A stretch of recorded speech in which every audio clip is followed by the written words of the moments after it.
नमस्कार मित्रांनो, आता आपण हनुमान जयंतीनिमित्त कष्टभंजन हनुमान मंदिर येथे आलो आहोत। कष्टभंजन हनुमान मंदिर गुजरातमध्ये जिल्हा भावनगर, बोटाड, सारंगपूर येथे आहे। हे स्वामीनारायण संप्रदाय यांचे मंदिर आहे। सत्यनारायण स्वामी यांचे अनुयायी स्वामी गोपाळ आनंद हे 19व्या शतकात सारंगपूर येथे आले।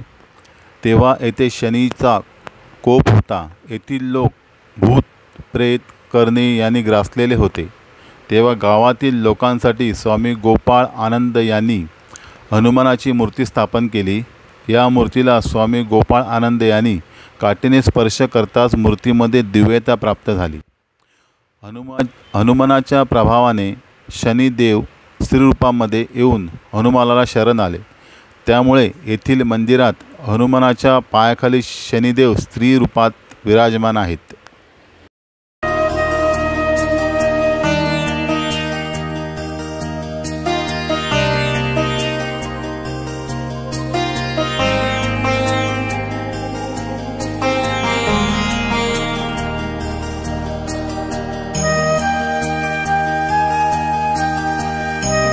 कष्टभंजन म्हणजे भक्तांचे कष्ट व दुःख हरण करणारा, म्हणून या मंदिराला कष्टभंजन हनुमान मंदिर असे नाव देण्यात आलेले आहे।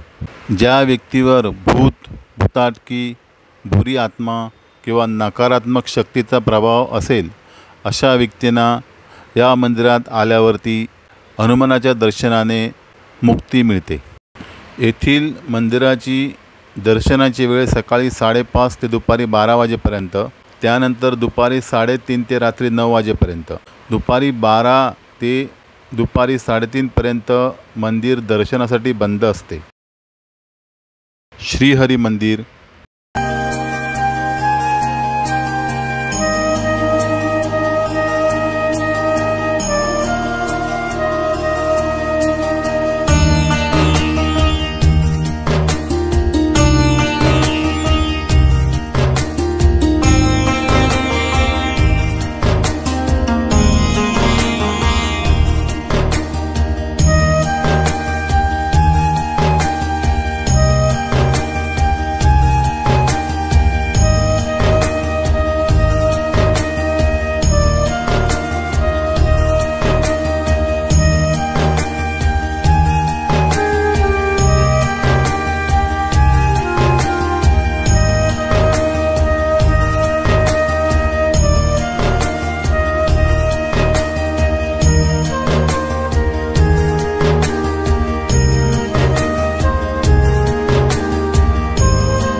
कष्टभंजन हनुमान मंदिर परिसरामध्ये हनुमंताची पंचधातूची 54 फूट उंचीची व 3000 किलो वजनाची, याला किंग ऑफ सारंगपूर असे म्हणतात, निळकंठ महादेव मंदिर,